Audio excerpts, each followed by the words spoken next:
大家好，我有叔，又到了睡前故事环节，害怕的小伙伴弹幕里扣个1，不害怕的扣下眼珠子。怪谈协会收录粉丝投稿的毛骨悚然的恐怖经历，以下都以第一人称讲述，切记千万不要夜里一个人看。故事关于河南信阳光山县的龙的目击事件。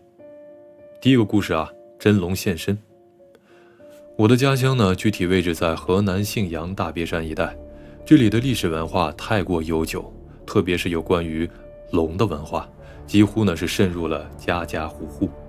信阳自古以来属于荆楚大地，距离武汉比较近，是全国名茶毛尖的产地。我今天要讲的真龙现世的故事啊，就发生在信阳市的光山县，年份约是20世纪80年代。龙这个东西呢，大家都熟知啊，就是古代皇家的象征啊。现在专家是这么解释的，在传说当中呢，能吞云吐雾的那种神圣的生物。但是要说到见到真龙，不会有太多人去相信的吧？毕竟很多人说这都是虚拟出来的东西，但真龙现世这个现象却真真实实的上演。我在长辈亲戚的口中啊，听说过几起说见过龙的事儿，可是呢，我都不太相信。而下面说的这个事却让我深信不疑，因为我的姥姥和她全村的人都亲眼所见，而那个村子的河流也因此改名叫做龙河。在1980几年的时候，光山县的一个村，这中原人啊都比较迷信，特别是一些老人，也就是旧社会的人。20世纪末的时候，正是乡村迷信盛行的时候。那一年的夏天，天气非常的热，中午的时候所有人都在午睡，而小孩子呢都出去抓知了。但天上呢突然悄无声息的就来了一个大霹雳。听当时我姥姥那些老人们回忆说，那道霹雳太过蹊跷，只有一道，而且它的辐射范围非常的小，正好落在了1里路外的沙滩上。当时巨大的响声啊，把全村的人就给惊住了。当然也有好多人看到有一条粗壮的东西啊从天而降，而且看的是非常明显。当即这个现象呢轰动了全村，有的老人见到那一声霹雳来的奇怪，嘴里呢也是念念叨叨的。听当时我姥姥讲，那时候她60岁左右，还是第一次见到这么奇怪的现象。这么大的雷声和那么奇怪的闪电还是头一次见。毕竟一般刮风打雷的时候天都会暗下来，但当时的天空是好好的，烈日当头，只有沙滩那个方向有着霹雳。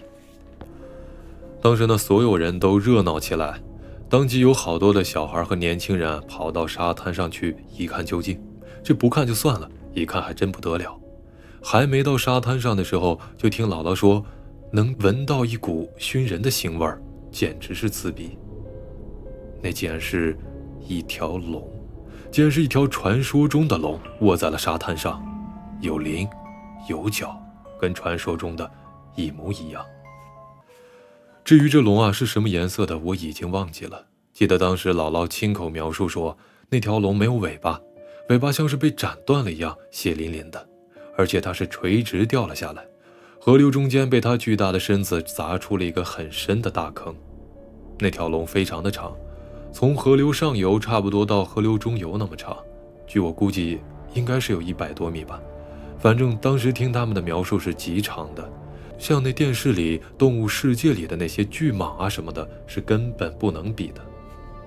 说到这儿，当时所有的人都慌了，因为迷信，猛然看到了一条龙，那些村民都是相当的激动，同时呢也有些害怕。当即所有人都下跪磕着头。要说传说中的龙会仙法，会说人话什么的，其实都没有。当时那条龙呢就跟一般的水生动物一样，反正当时看上去是非常的虚弱，眼皮耷拉着，身上的鳞呢非常的大，它身上的腥气儿实在是太剧烈了。当时听姥姥说呢，引来了许多的小生物，那些生物呢都钻进了它的鳞片里，应该是吃它的肉吧。那龙把鳞片的个个都张开，然后等这些生物钻进去以后，一下子又全部的闭合，当时那样弄死了很多的小动物。那个时候日头正大，是正中午，村民呢都快被吓晕了。就算是不是传说中的龙，但一个水生动物体型却有这么大，他们也会把它当一个神来供着的。当时好多人呢都跑回去拿席子把它身上给盖着，那样呢可以挡着日头。还有些人呢拿来了好多纸钱，也是一般对于未知的神怪力量，我们那里的习俗都是烧纸钱。他们拿来纸钱呢在龙的头前烧着，当然还有烧香。当时十里八乡的非常热闹，全部跑过来供奉他。还有好多人呢敲锣打鼓，放着鞭炮，别提是多热闹的。但那条龙呢硬是没怎么动，趴在沙滩上一动不动的。就这样热闹了一天。在第二天再来看的时候，那条龙已经消失不见了，无影无踪。但它身子砸出来的那个大坑还在，最后变成了河流中的一个深水坑。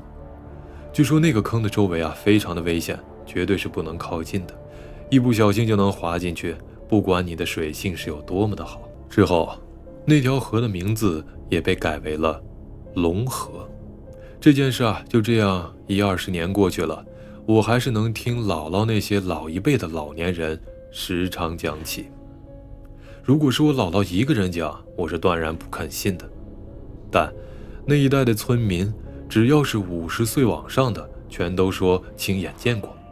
就是我妈当时也看到过，虽然那时她还小，只有10几岁吧，所以眼见为实。还有那么多人看得到，我算是相信了这个奇异的现象。好的，我们今晚的第二个故事还是民间怪谈里是关于压魂的故事。压呢是压力的压，魂呢是魂魄的魂。压魂顾名思义，这个压魂是中原这一带都熟知的事情，就是建桥的时候必须要有桥魂。这个想必呢大家都有所耳闻。故事发生在光山县县城南部的南大河桥。当时据说建这个桥的时候呢，没有压这个桥魂，几乎每年呢桥头都会发生车祸，都会有死人的情况。而且呢每年桥下的水域也会有离奇淹死人的事件，这是必然的事情，也是每年都会发生的，当地人全都知道。几年前的一个深夜，有一个40多岁的醉汉，他醉酒回家呢，被车给撞了，人就死在了桥头。当时听街坊邻居们讲，这个醉汉死了以后就托梦给他还在家里睡觉的已经70多岁的老母亲，说他自己呢成为了桥魂。这个醉汉呢，他是一个单身汉，一直到40多岁都没娶着媳妇儿，因为家里穷没人愿意跟他。40多岁了，成天呢在外混荡着，飘摇着。他死了以后，成了桥魂，被压在了这桥下。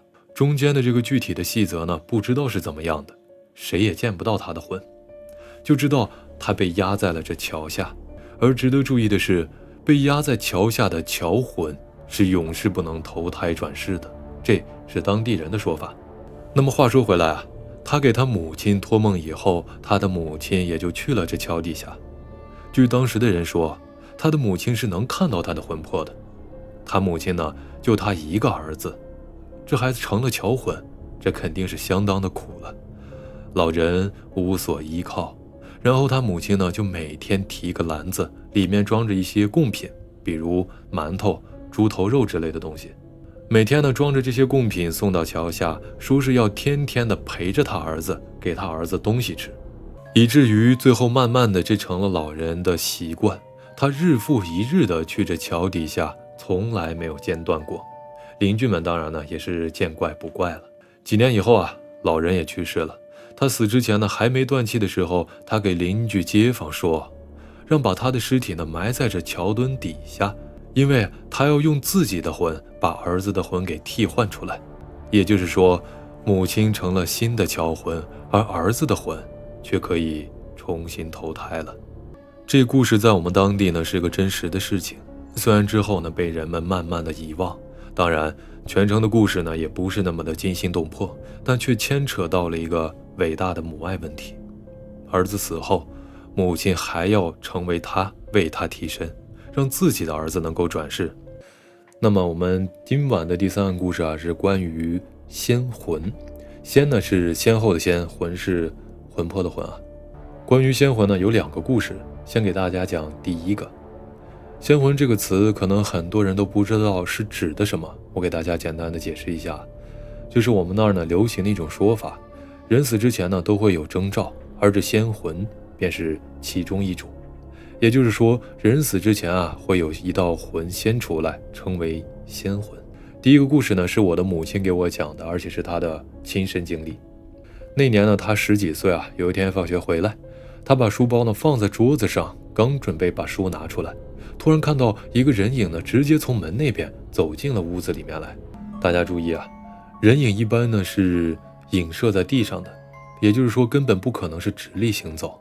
但当时我母亲看到的那道黑影却是直立行走，跟人一般无异。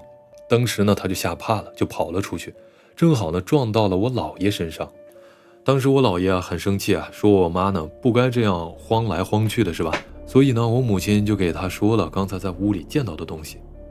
当时我姥爷听完就惊了，跑到屋里去看，结果什么都没有了。过了3天左右，我母亲的奶奶就逝世了。逝世之后，我母亲她呢才对我姥爷说，当时她看到的那道黑影啊，隐约长得就像是她逝世的奶奶。但是因为当时那屋子是门朝西的那种，屋里头的光线非常的暗，我母亲呢也看得不太清楚，只是第一感觉呢觉得那是她的奶奶。姥爷听完以后叹了一口气，说那是我母亲奶奶的仙魂，仙魂先去报道，也就是要逝世的先兆了。第二个故事呢是发生在我的小学母校内。那时候呢我上4年级，刚刚10岁左右吧。刚进校门呢是一座假山，假山底下呢是水池，池水呢也没多深，一般一个10岁的孩子进去至多就能淹到腰部吧，反正是没有危险的程度。操场在学校教学楼后边，很宽很大，里面呢设有乒乓球台，还有篮球场，对吧？打篮球，闹坤的篮球场。小学下午呢都放学很早，一般放了学以后啊，很多同学呢喜欢去操场上打一会儿乒乓球，然后再回家。但那一天呢，有2个孩子一直到夜晚天黑了还没回，家长找遍了学校的各处呢都没找到。夜晚大约呢10点多左右吧，那时候是冬天。冬天10点多，按说已经是很晚，很多人呢都进入了梦乡。这时候呢，有个学校家属院的老太太，她起来上厕所。家属院在操场的东北角，而厕所在操场的西侧。老太太呢也不知道发什么疯，家里本来有厕所，但是呢她非要上这个学校的厕所，这很蹊跷，可能是仙魂必须要有人看到的原因吧。老太太就走啊走，穿过操场来到厕所的旁边，刚准备进去，大家注意啊，乒乓球台呢跟厕所相距非常的近，老太太就突然看到有2个小孩还在那儿打着乒乓球。夜晚很黑，但是却不知道怎么的，老太太却能清晰地看到2个小孩的动作以及他们的面貌。这老太太当时就糊涂了，怎么这都10点多了，2个小孩还在打着乒乓球？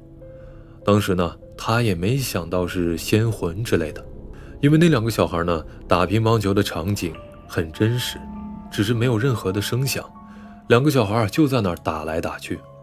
老太太就上去说，这么晚了，你们2个怎么还不回去啊？那2个小孩呢没有说任何的话，只顾着自己在那儿打。老太太呢见说他们呢，他们也不理，就不管了，上完了厕所索性就回去了。第2天早晨，学校出现了死人情况，学校假山的水池里头死了2个小孩，都是被淹死的，而且呢是那2个被家长找死都找不到的小孩。小孩的尸体飘在了仅有1米左右深的水池里头。这件事情轰动了学校，很多人呢都跑去看了，当然那个老太太也在其中。当她看到那2个小孩的面貌，她惊呆了。这2个小孩呢正是她昨天夜晚上厕所的时候看到的那2个打乒乓球的小孩。之后老太太找到了学校的领导，说了自己昨晚的见闻。学校领导呢跟学生家长、老太太他们一起的商量，觉得是非常的不可思议啊，就问老太太你是不是眼花看错了呀？第一，学校在学生放学之后的1个小时左右，大多呢会清查学校里面的学生，确定没有人以后呢就会锁住大门。这第二啊，2个死者的家长在他们还没回来的时候就已经搜遍了学校的各个角落，没有发现他们，而他们10点多却出现在了操场上打着乒乓球。这第三，也是最关键的，夜晚10点半，这黑乎乎的，黑漆麻火的，可以说伸手不见五指。2个小孩的视力，你就算是再好，也不可能看见球啊。那他们是怎么打的乒乓球呢？然后老太太也想了想，也是啊，这根本是不可能出现的情况，对吧？仔细回忆了一下当时的情况，可是那分明是非常真实的情况，怎么会看错？而且呢，老太太想着，她当时自己还说话了，2个小孩呢，当时打得非常的高兴，根本不像是看不见这球一样。可老太太突然想起了仙魂这个东西，因为从头到尾，老太太问他们话，甚至是问了好多遍，而那2个小孩呢，就跟是聋了一样，完全没有回答老太太，甚至连看都不看她一眼。而且除了能看清那2个小孩的脸之外，老太太仔细地回忆了一下，2个小孩的下身好像全部都是黑影。只是当时呢，她觉得奇怪，没有注意。这老太太说出了仙魂以后，家长们也都明白了，看来是命里该绝的吧。过了几天，老太太也死了，死于突然的气绝，毫无征兆。值得注意的是，这个老太太是学校的退休老教师。我们今天的晚上第5个故事啊，有关于尸体复活的故事啊。尸体复活这个事情，想必大家听过很多的鬼故事啊。当然呢，很多地方也可能发生过类似的事儿，有很多种，比如说什么诈尸啊、阴气影响啊等等。那么我今天讲的这个真实的事儿是另外一个原因，大家请看。事情呢发生在光山县的一个镇上，一个老汉呢逝世了，他有3个儿子，轮流的守灵。守灵要好几天，要一个接一个的守。第3天夜晚，3个儿子呢都去守灵，一起都去了。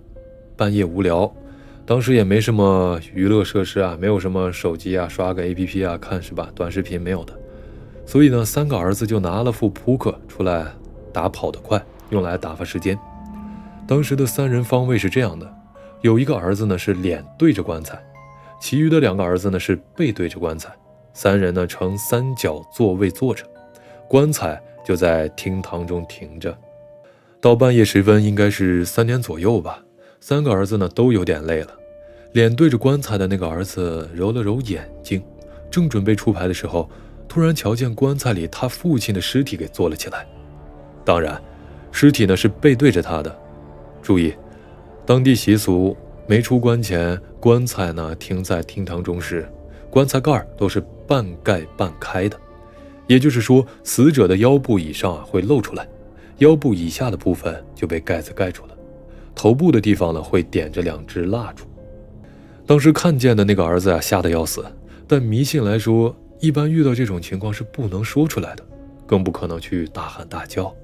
当即呢，这个儿子就撒了个谎，说呢我去上个厕所，然后就出去了。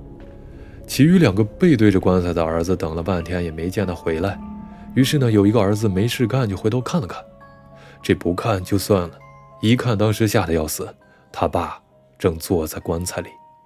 当即呢，他也没说话，跟第1个儿子一样，说上个厕所，这一去呢也就不回来了，其实是请道士去了。然后剩下来的那个儿子呢，等了半天也没见他们2个回来，就很奇怪，所以就站了起来，没事呢往后看了一眼，当然也看到了同样的情况，吓得他当即就跑了出去。这后来道士请了过来，用他们的手段呢让死者睡了回去。这过程当中呢，尸体只是坐了起来，并没有像僵尸片里那样的僵尸一样乱跑，只是坐了起来，没有别的动作。几个儿子却看得非常的清楚，父亲的尸体裸露出来的皮肤上都长出来了绿毛，样子非常的吓人。后来听道士说，这屋里啊可能是有猫来过，而且跑过棺材里去，这死人一沾猫就会尸变，全身长出来绿毛。但是3个儿子没有一个看到，也没感觉有猫来过呀。特别是脸对着棺材的那个儿子，他根本就没见过猫的影子。但也可能是他没注意，也不无可能啊。这件事情呢就这么过去了，把这3个儿子吓了非常的久。特别是脸对着棺材的那个儿子，他是一点点的看到尸体给做起来的。好了，今晚的最后一个故事啊，关于真实的鬼打墙事件。鬼打墙呢，想必大家都不陌生啊，它也是众所周知的，就是在夜晚或者郊外，会在一个圈子里头走不出去。当然了，很多人说呢是走来走去呢，仍然是在那个老地方，而这种情况呢，大多数呢都出现在荒郊野地。下面这个故事呢是听一个村民讲的，是村民遇到的，后来呢回来以后，他一五一十的讲给了大家听。在80几年的时候，他当时30多，那天夜晚10点多，突然下起了大雨，而且是非常大的那种暴雨，电闪雷鸣。因为当时是夏天嘛，所以声势也就非常的大。一般出现这种情况呢，所有人都不会出门的。但对于农村来说呢，这个时候打鱼又是最佳时机。因为一旦出现这样的暴雨情况，这水里的鱼啊都会争涌上来，打鱼往往是会事半功倍。张三带好了打鱼具，去到村子周围的池塘、小河里去打鱼去了。村子的东侧呢有一条河，也就是前面所说的龙河。张三顺着河打鱼，慢慢来到了上游。河的上游呢有一个桥，这个桥连通着他们村和对面的一个村。而这个桥呢，说古老也不古老，有个几十年吧。这桥的构建方法呢，是底下有好几根粗壮的原木，很结实，上面铺着土。这是一座木桥，也是附近村民传说当中最为古怪，也是最见不好东西最多的地方。这个桥啊，我也走过，走在上面呢，总有一种不踏实的感觉。两边光秃秃的，也不算宽，连个护栏都没。而且从上面走时，看见下面的河流是黑洞洞的，很有一种玄乎的感觉。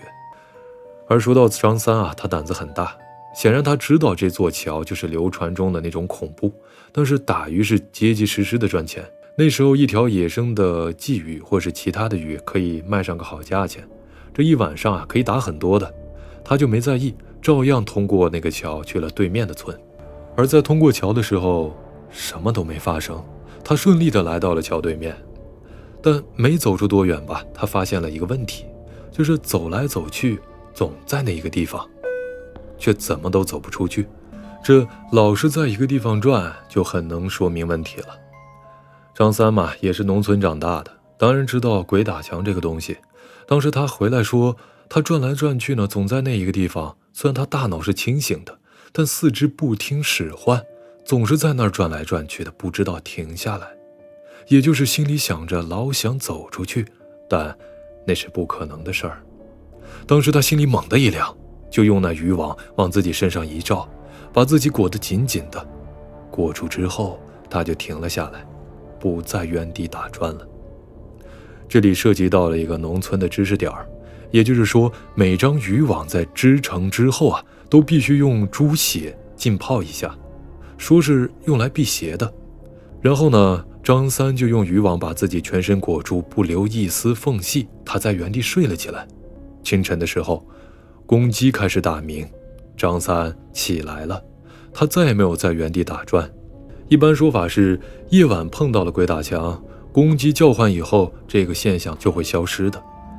而张三走了回去，通过了那个桥，可是上面呢，却坐着一个人，是一个女人，背对着他，身上穿着白衣裳，全身都是白的。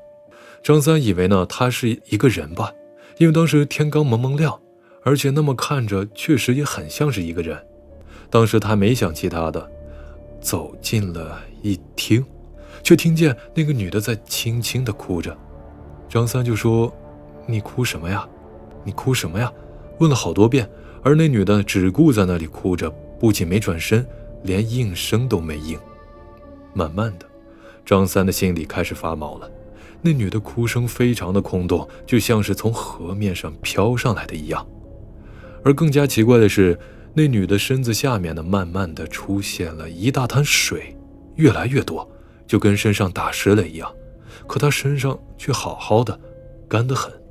张三，他忽然想到了什么，拿起了渔网就往她身上照去。而那女的反应很快，本来呢是坐在桥边上的，结果呢扑通一声跳到了河里头，没了踪影。这么说来，渔网泡猪血辟邪的功能还是有点用的。而且那个女的呢，显然是水鬼，她可能是淹死在这条河里的人吧。张三是这么想的。张三回家以后呢，把这事儿就告诉了村民，而那桥呢也是越来越神秘。直到现在，虽然桥改成了石砌桥，但是往往呢还有好多人半夜回来的时候，说是看到桥头上坐着有人。当然，这样的情况也是越来越少了。那各位大家早点休息了，晚安各位，拜拜。